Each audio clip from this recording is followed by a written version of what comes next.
evening, everybody. I'm Mark. And I'm Britton. And today we're going to talk about a movie that I rented from my library. You didn't even know that, but I told you anyway. Mm-hmm.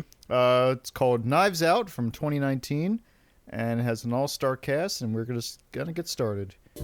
So I'm just going to kind of bury the lead here. Go ahead. Well, I guess I'm not. I'm going to do the opposite of burying the lead. I'm going to tell you my opinion of this movie right away. I thought it was a fantastic movie. Yeah, I thought it was very well done. So we're gonna get into the story of it in just a second. But first, I'm gonna try to tell you that if you haven't seen this movie, it is definitely worth a watch. I'm gonna try to keep this as spoiler-free as I can. But no promises. Yeah, I'm gonna try not to reveal any major plot points, but again, no promises. So I don't think there's a way we can't. well, we're gonna try our best right. for now, but until we cross that bridge, let's get to it. So go ahead and give a brief summary of what the plot is while I drink. So, there is a wealthy family that lives in. I don't think they established where they live, but a wealthy family. The patriarch of the family, who has made the majority of the fortune, is a writer. Yeah, he's a writer. And I think he does like a lot of whodunit. Yeah, mystery novels. Yeah.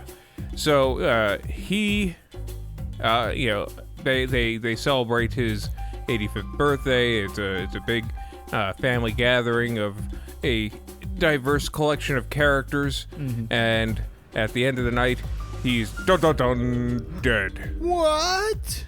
So, spoiler. Sorry, go ahead. So it's initially, the police go there as a formality, and it's ruled a suicide, but they go through a variety of interviews. Meanwhile, back in the shadows is I almost said Craig T. Nelson. Daniel Craig. I would have been fine with Craig T. Nelson. Either's fine. And he's kind of just sitting in the background listening to the stories that the family's giving, and he's it's kind of surprised us at first, but he's not your dapper, charming James Bond. Nope. Craig T. Nelson. I mean Daniel Craig.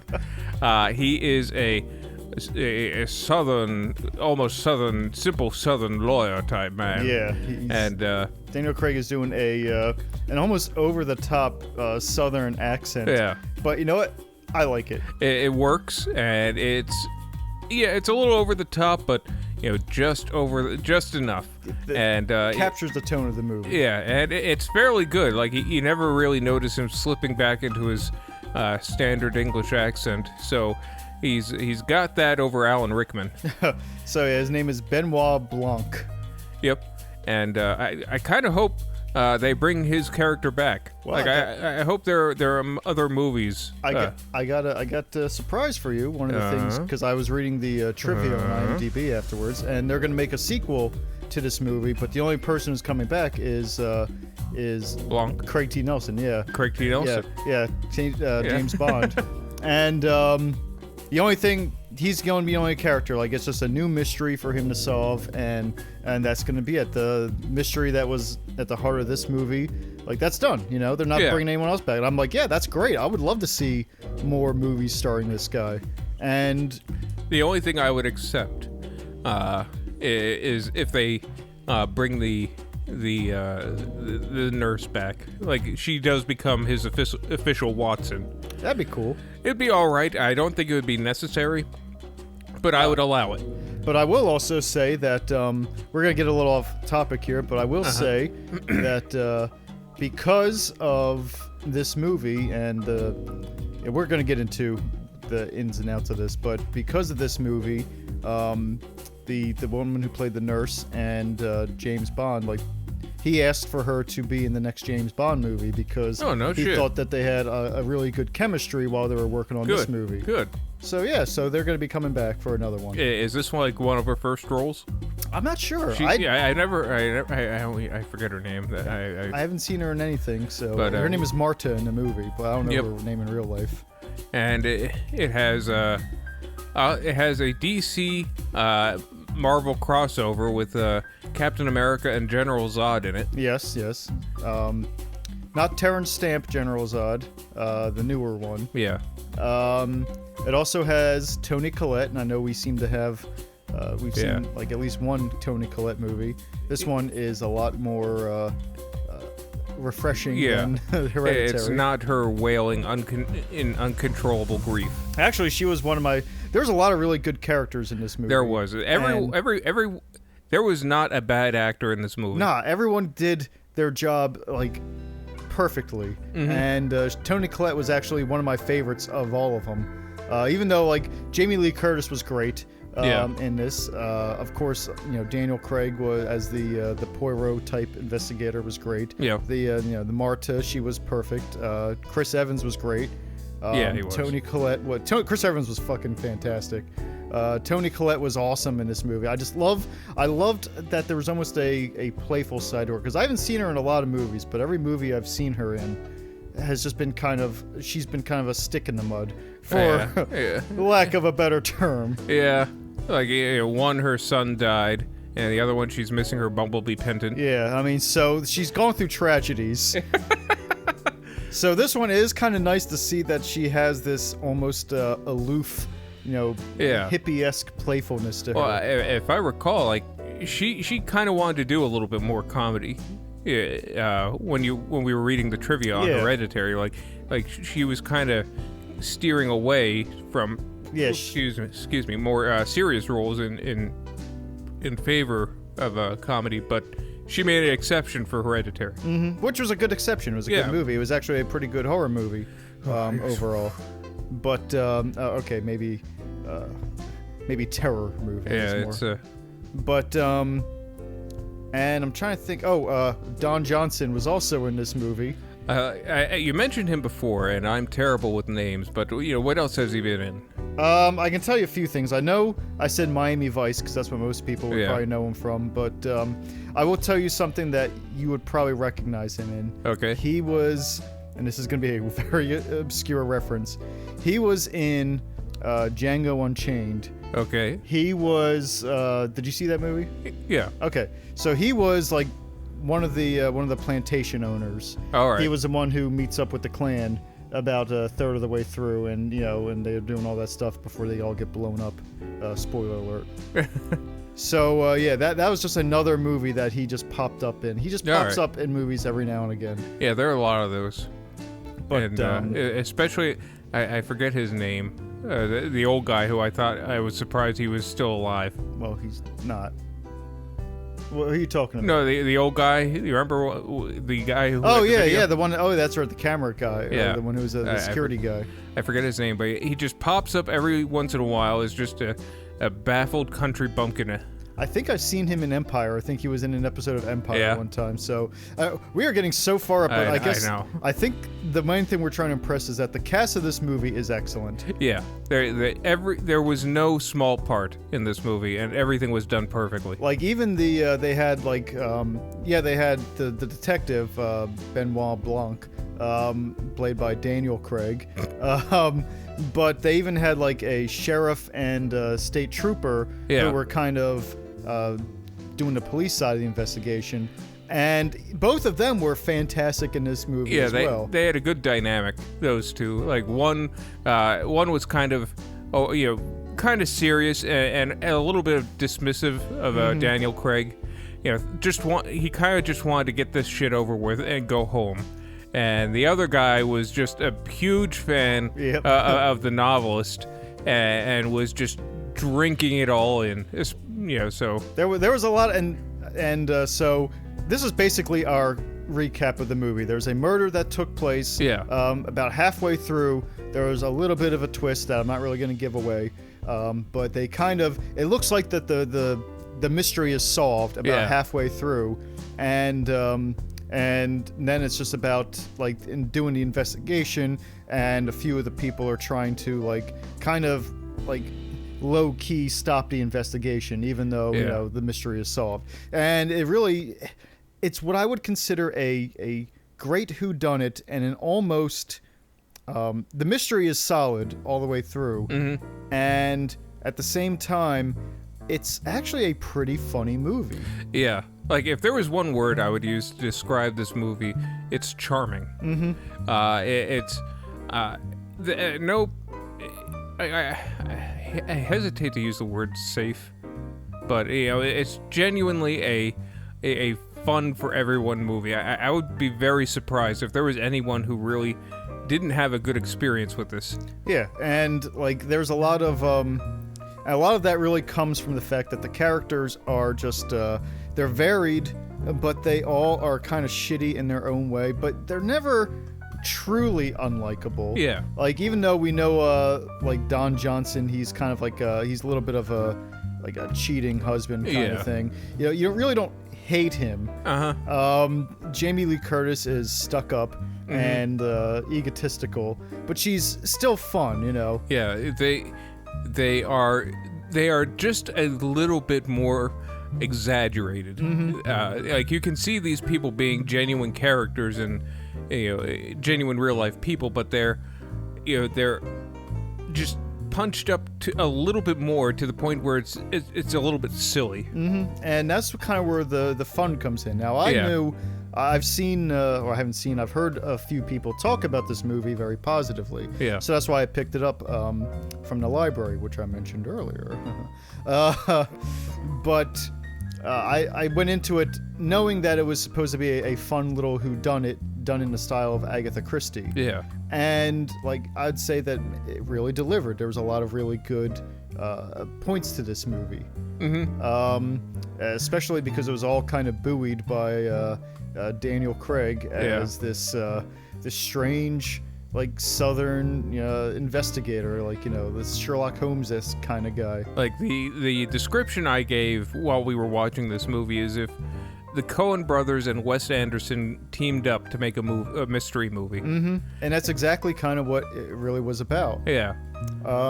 Now, I guess I'm going to try to get into some specifics here, but without trying to give a lot away, because this was a movie where that was really big on like subtlety and there's a lot of running jokes in this movie that if you really weren't paying attention, you would miss the running jokeness of it. Like the one girl, Marta, she's kind of at the center of the investigation. She's almost like the main character because she was the nurse, and she's kind of like she's a fish out of water, so you follow her because she's not a part of the family. She is just part of the help.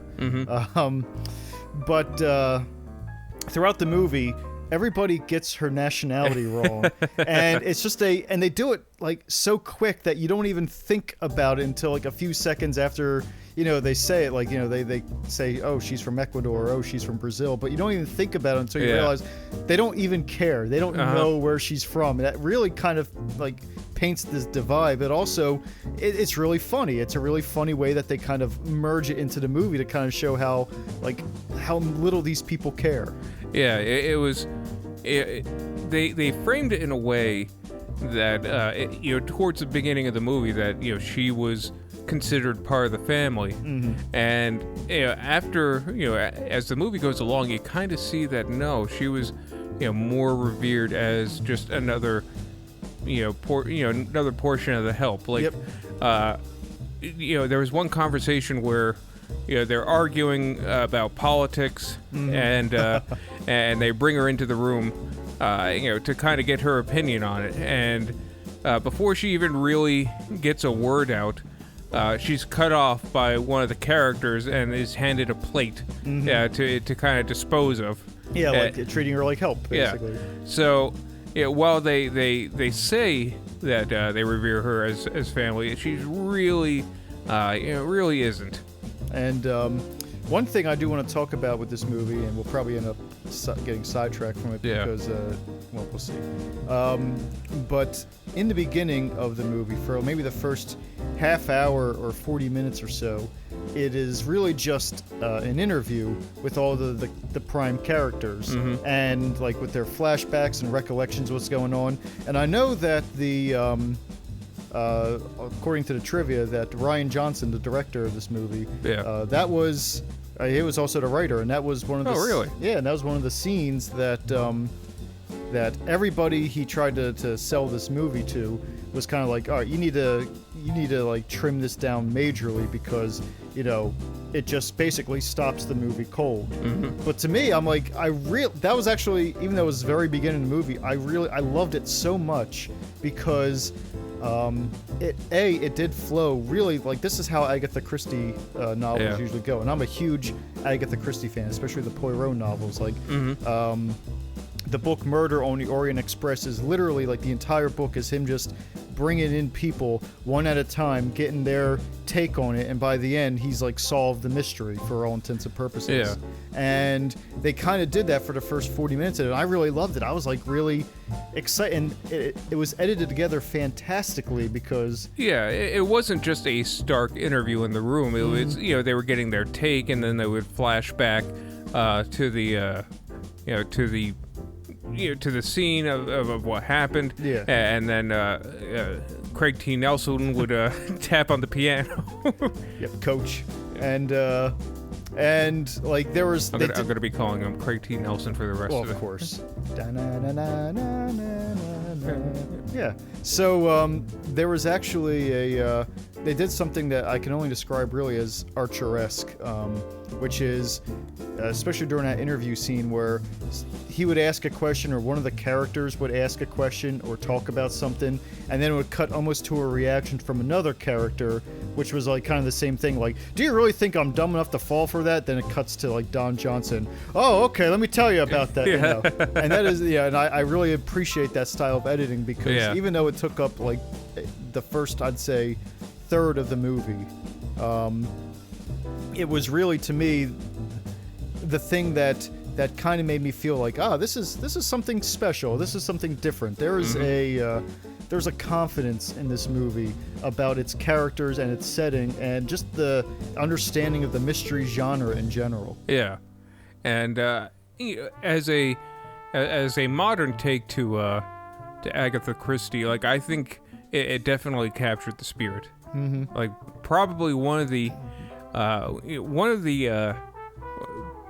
best characters, not because of who he is, but everyone else's reaction to it, is the grandson, like the right-wing troll. Yeah. And just how everyone talks about him is absolutely hilarious. It's like there's he doesn't get a lot of lines in, no, you know, but you know pretty much what everybody feels about him. Yeah, and like even Daniel Craig gets in on the joke a little bit. The boy was masturbating on the toilet.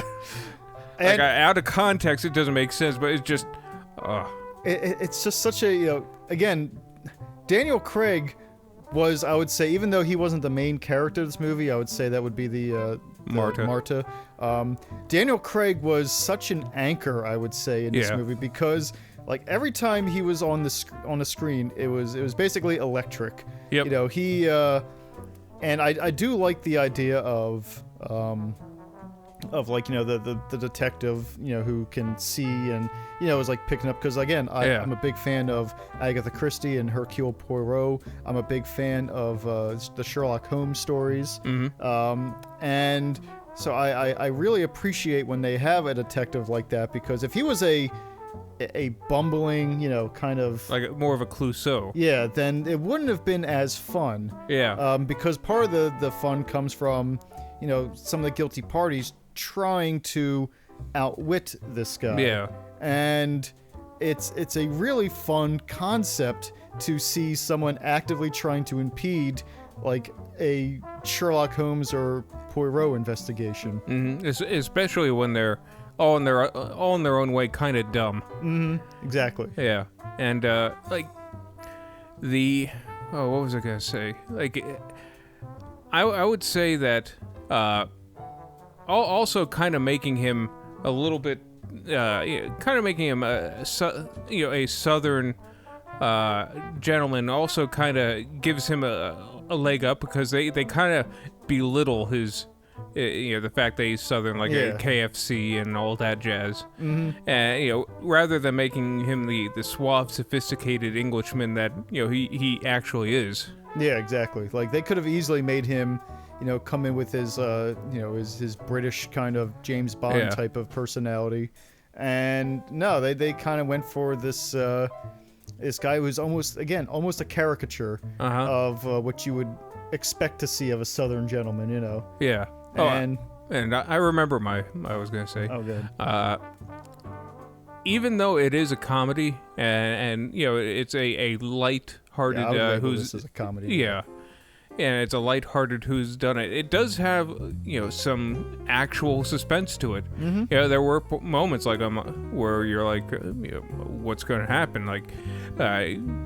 Is she going to get away? Is this person going to get away with this? Is that person going to get, And I will say that the first third of the movie, I'd say, is pretty much the setup and the interviews and everything like that. That'd be the first act. The third act is basically for all intents and purposes, it's the wrap up and like the big, the thing that they do in all detective movies where they start going through the evidence and they point to the guilty party and everything like that.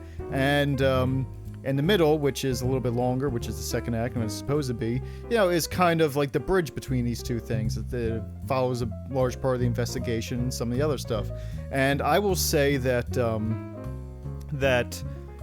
like the first act is done expertly because it gets you into the mindset of the characters, even the little things, that all the different quirks that they have.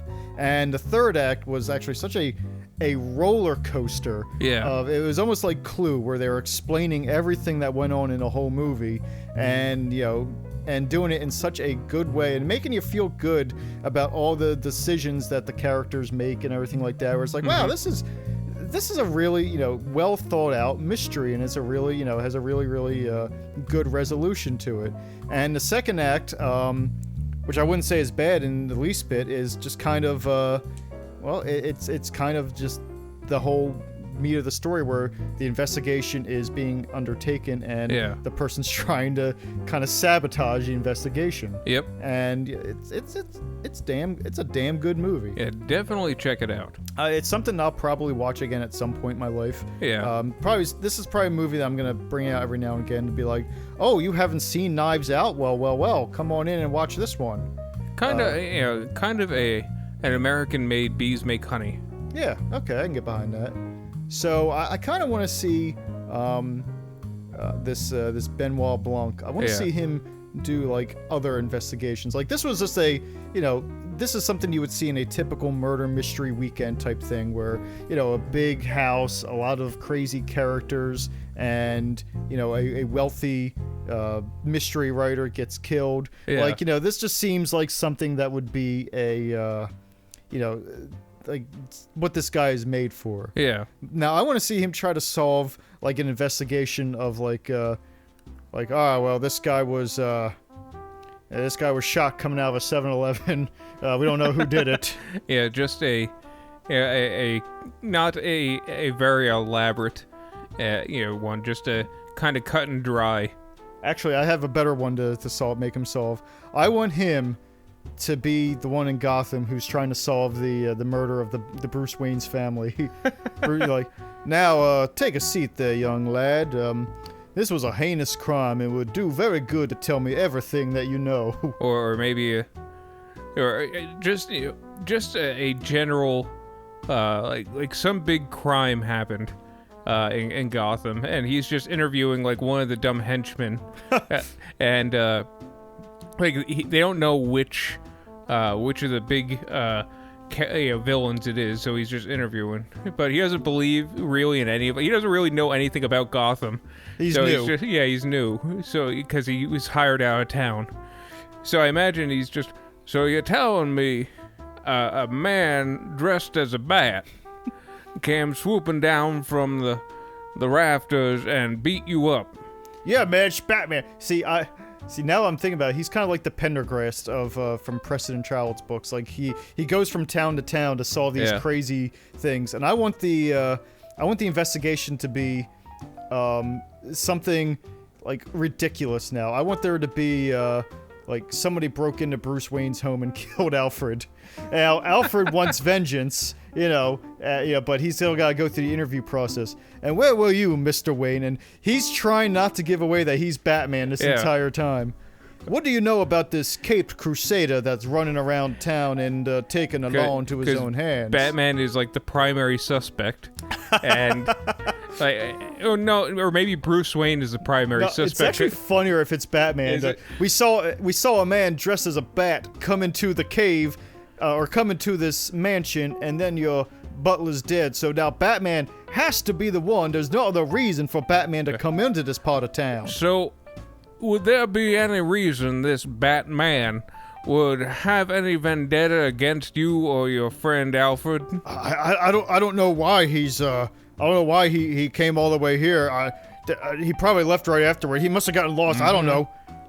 So, does your friend Alfred know this Batman, or does he? No. Does he know who Batman is? And no, I don't think anyone knows who Batman is. They tried to figure out who Batman was one time, and nobody could figure it out. Not that you should try to figure it out, but nobody could figure it out. Could Alfred have figured out who Batman was, and then Batman killed him? I don't think Batman doesn't kill. I know for a fact that Batman does. Well, that's what I hear. I hear that Batman doesn't kill. So there's no reason. Even if someone found his secret identity, I think he would just take it with good grace. I mean, he's probably tried to come forward before about his secret identity, if I had to guess. But he wouldn't murder, his butler over this. Yeah, Mr. Wayne. Now, are you Batman? I'm not Batman. I'm not Batman. But nobody knows who Batman is. I'm just saying that, if Batman showed up here, like, he wouldn't, he'd have to get through me, and I'm a tough customer, So, Mr. Wayne, if Batman didn't do it, that only leaves one other suspect. Well, I'm just saying there's other people in the mansion all the time. Could have been the Joker dressed as Batman. Mr. Wayne, where were you at the time of Alfred's death? Do you have an alibi? All right, let's. Well, we can't check the security cameras, so I turned them off, but... Why did you turn off the security cameras, I Mr. Wayne? I have an alibi. Lucius Fox was here.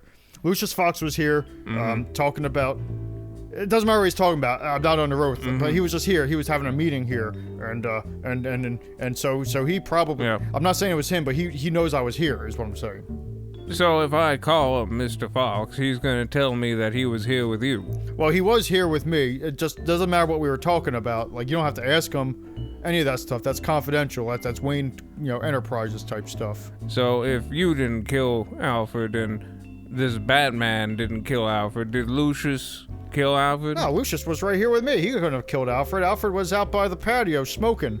So who killed Alfred, Mr. Wayne? I don't know. You're the investigator. Could be anybody. I have a fucking, I have a kid running around. It might be him. It does beg the question, like, what's the world's greatest detective, kind of calling this bumpkin in to do his job for him?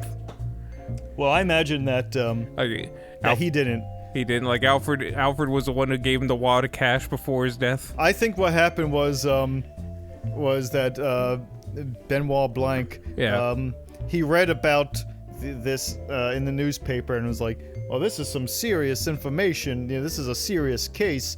Only I can solve this kind of thing. And he takes a first trip there because he doesn't have anything else to do that day. He's like, rent's due and the Waynes are awfully rich. Yeah, so like, we don't need an investigator. Well, I can't say I'm not a licensed detective, but I am pretty smart, is what I'm saying. Yeah, but the thing is here, actually it's the Joker.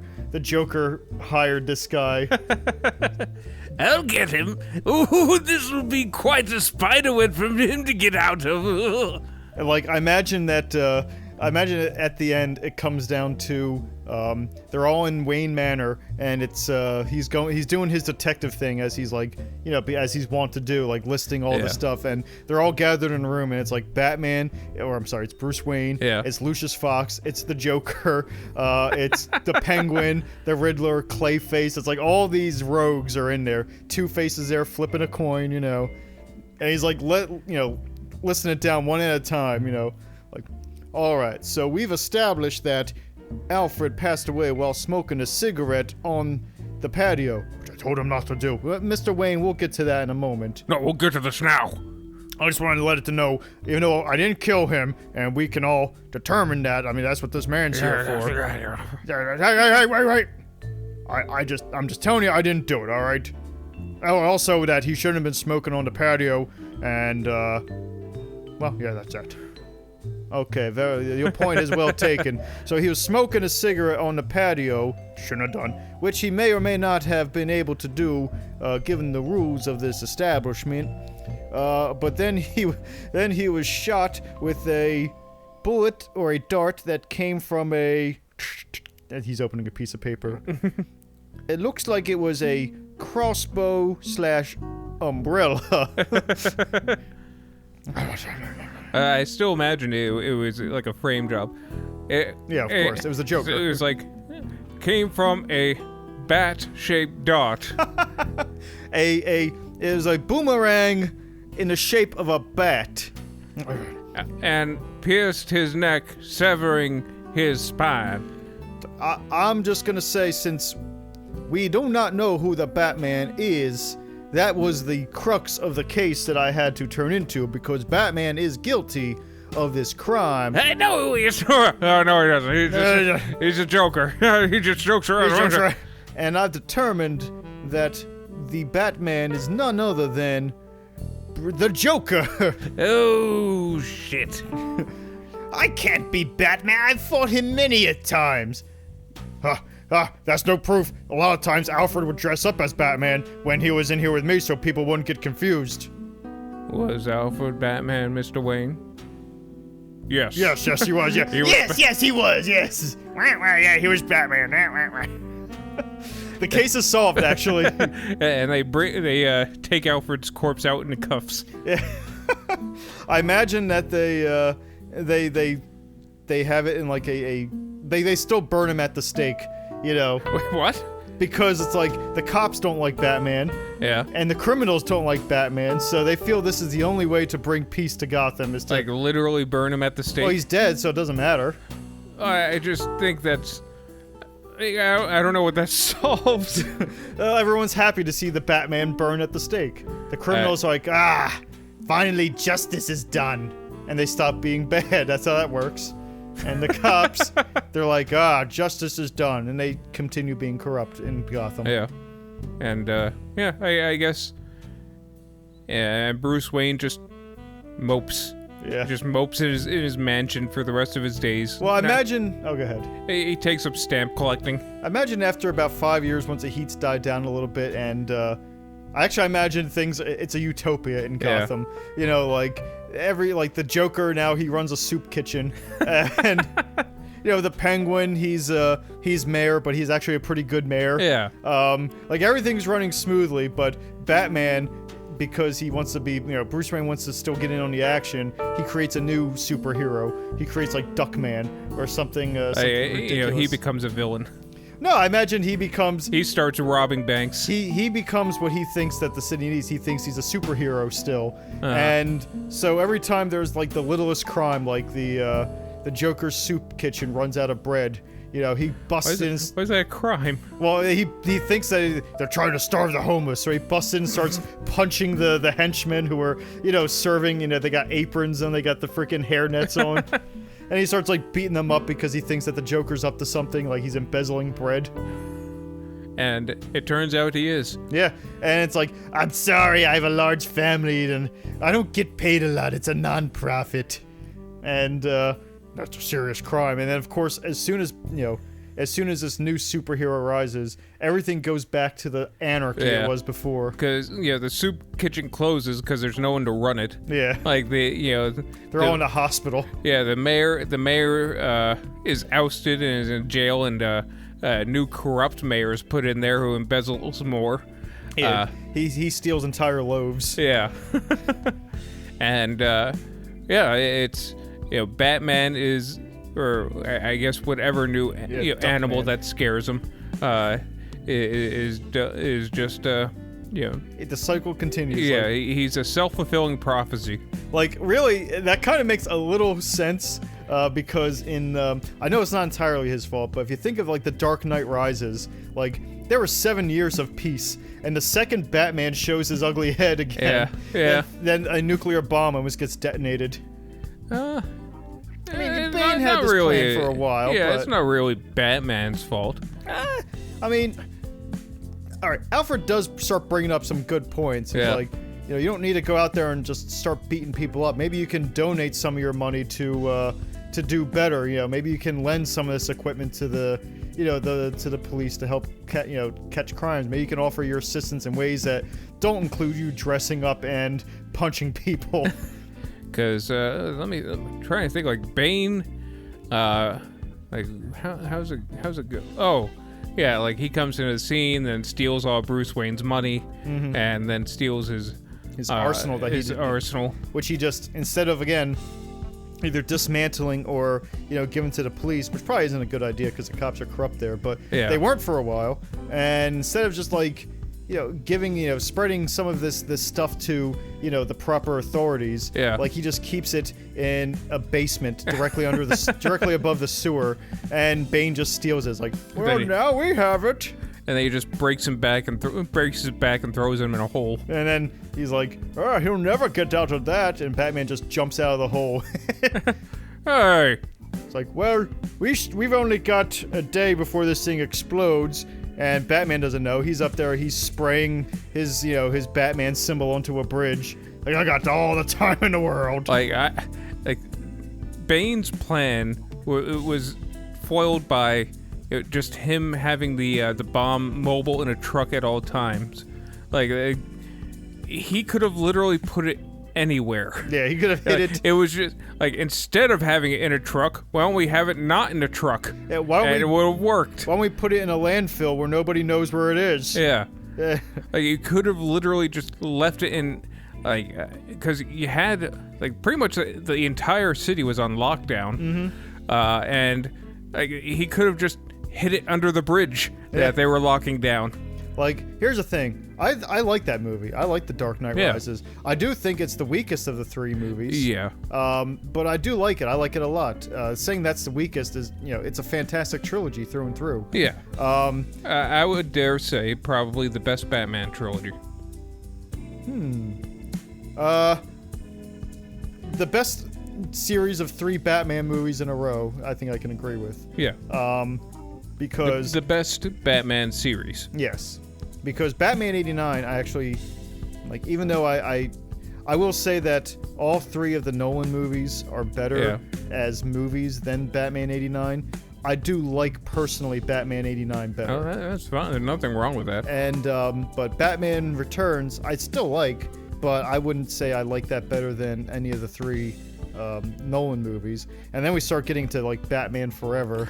Oh, yeah. Then, you know, once you get into the Schumacher territory. Yeah, then it starts getting a little weird. Yeah. And everyone kind of shits on Schumacher, but, like, you have to think, like, he had a legacy of very good movies, you know, before and after the Batman movies. I don't even know what happened. Like, and here's the thing. Batman Forever is okay. It's not great. No. But you can tell that he didn't want to... I think it was also maybe studio pressure, but... Well, yeah. You could tell that it's like, listen, you know, we did, you know, these 2 dark, you know, Batman movies, and they did all right, but people kind of want to take this, and they want to take this into something more family-friendly. I don't think it was even that. Just judging by how colorful it was and how everything was just sleek and plasticky, it was designed for toy marketing. Yeah, I could probably get behind that. But again, here's the thing.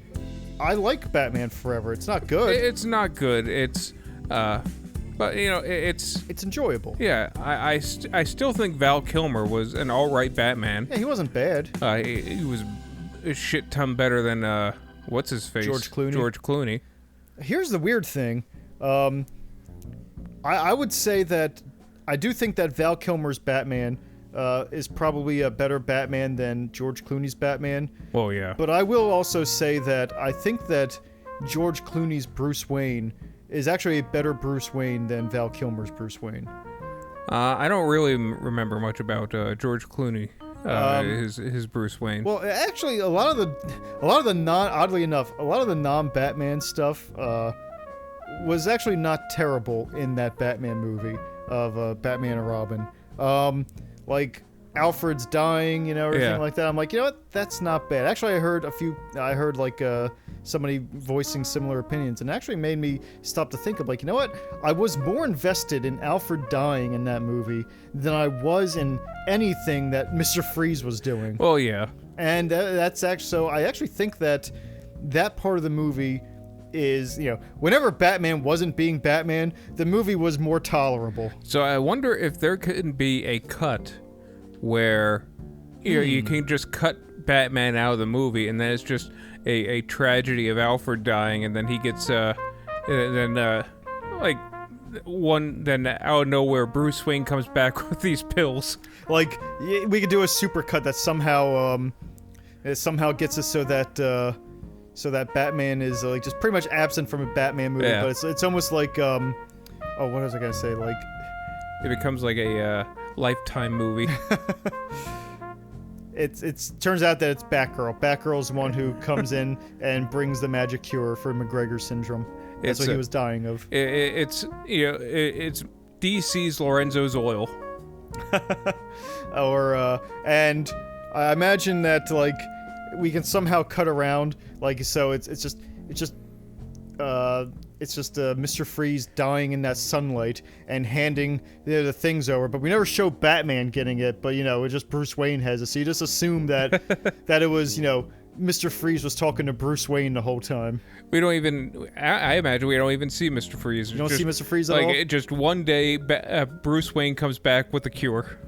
I want to say, I say we can, because no one knows what Batman, like, anyone can be a Batman. Yeah. So we make a supercut of Batman Forever and Batman and Robin, where it's Val Kilmer as Bruce Wayne, or as Batman, doing all the crime fighting stuff, while Bruce Wayne's dealing with all the McGregor syndrome stuff as George Clooney. And yeah, actually that'd be fine. Why? What was the reason why Mr. Freeze had to be in a cold suit? Because the accident that made him Mr. Freeze or whatever makes it so that he can't survive, I guess, outside of it. His blood needs a certain temperature to survive or whatever. Did it say what the accident was? I don't think so. Though, if I'm not mistaken, I think this is somewhat canon to Mr. Freeze's story, that he needs that cold suit to survive. Well, yeah. I figure. What is it about having an accident in Gotham that makes you a villain? Also, like, is someone getting in a car accident and all of a sudden they're raining terror on the town? I am the wheelchair.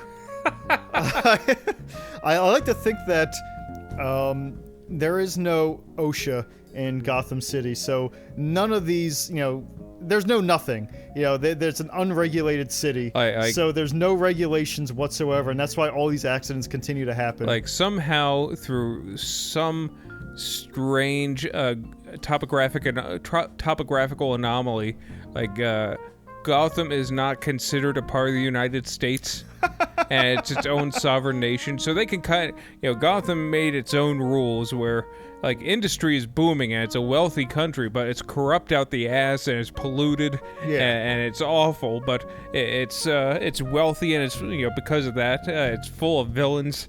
Like, I want to see a villain who just becomes a villain because no tragic backstory. They got bored. Yeah. Like, at first you would think the Joker is like that, but then you get, like, movies like, or ideas like, the Killing Joke, which is which was a graphic novel first, and then became a movie. Yeah. Not great, not terrible. An okay movie. Yeah. But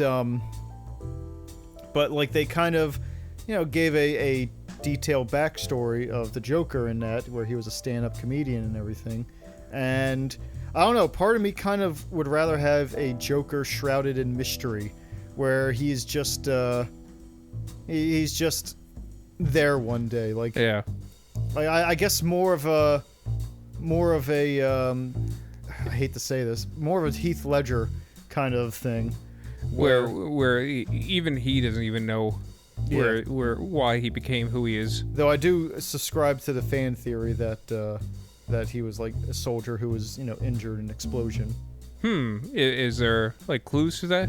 There's a few of them. One, he's proficient in a lot of weapons and everything like that, right. military grade weapons.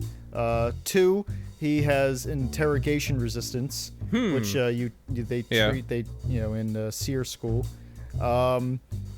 Three, it would explain his scars and where he got them. And four, he kind of also mentions it a little bit in one scene where he says something along the lines of like, if you say a gangbanger gets shot or a truckload of soldiers gets blown to smithereens, nobody panics. Huh. Yeah. And I was like, oh, that's a pretty good fan theory. Yeah, I kind of see it now. So, even though I'm not the biggest fan of him as a Joker, I think he's a great villain. I do like that his backstory, for the most part, is mysterious enough that we can make up theories like this. Yeah. Well, I forget what the backstory was in the Killing Joke. Like he just got was in the wrong crowd and then was knocked into a vat of acid. No, in the Killing Joke, it was he was a failed stand-up comedian, so he tries to pull a job with the mafia to because his wife's sick or something like that. Yeah. So he's trying to make some extra money on the side because he can't do it with his laughs. And then his wife gets killed in like a car accident or something. And they're like, yo, whoa, we still got you for our jobs, right? Like, we sorry about what happened, but, hey, I can't do a thug voice. I'm just doing Fonzie now. Hey, whoas. We're sorry, but you gotta do this. And then in the middle of this robbery, then the Batman's like, hey, asshole, and he like throws him into a vat of toxic waste or something. And because Batman really is the worst part of Gotham City. Again, like, sovereign nation. Yep. I'm guessing like the commissioner at any point could have just figured out who Batman is and go and raid Bruce Wayne Manor, but like he's doing their job for them for free. Yeah, it's like the commissioner is embezzling so much money. Oh my gosh, like it's there's something that went wrong that the commissioner kind of like a hostage dies and the commissioner threatens to expose Batman, but the Batman also threatens to expose the commissioner. So they're basically they're always in this little playing this little dance, a little tug of war. I imagine that when Batman like dunks the Joker in the toxic waste, I imagine it's not just straight up like in Batman '89 where he slips in. I imagine he is doing it like a swirly, like, oh, you like the toxic waste, huh? But like holding him with by one leg and dunking him in. Exactly. Now tell me, like, I've got medical bills to pay. Oh, medical bills, huh? Well, now you got more. I'm gonna get back at that SOB. Oh, he dunked the last guy he will ever dunk. I don't know who that was. And then, like, I want to imagine all of the villains in Gotham City have like a Batman-inspired origin. Like, I imagine that that he's interrogating Harvey Dent. It's like, even though Harvey Dent is innocent in a crime, he's like, so tell me about this money that got embezzled. I have no idea, Batman. We're investigating ourselves. Liar! He throws the acid on his face. He dunks him too. Dunks half his face in the acid. That's his thing. He dunks people. Yeah. Like, he dunked Clayface in the vat of modeling clay. Yeah, he dunked the penguin hand first into some sort of chemical. He dunked the crocodile into a different type of acid that just corroded his skin. Actually, I think that the crocodile, or Killer Croc, I think it was like he dunked him in a batch of like this weird DNA. Like that someone's doing DNA experiments which are, unregulated in their sovereign nation. They can do as much genetic research as humanly possible. And Dong's like, oh, what are you investigating, huh? Oh, Batman, I'm trying to find a regenerative process. Liar! I think it's just something for to kind of help with oily skin, and it just dries him out too much to the point where he just becomes scaly. He's a scaly man. And let's see. A lot of dunking involved in the man has one gimmick and it works. Yeah, it creates a villain in the process. And he's creating lots of villains. He's like, look at this super cool antifreeze. So, Mr. Frost. It dunks him in that. Yeah. I wonder what was he dunk Bane in steroids? Yes. Yeah. Just the vat of steroids. And he actually ends up drinking most of it. Yeah. Don't swallow it. Spit it out. Spit it out. He's like trying to stick his fingers down the guy's mouth. like a dog. Yeah. And then Bane gets angry because he has roid rage. Yeah. And am I doing good, Alfred? No, sir. No, you've never done good. Oh, you're a cut-up, Alfred. And the old pestilence.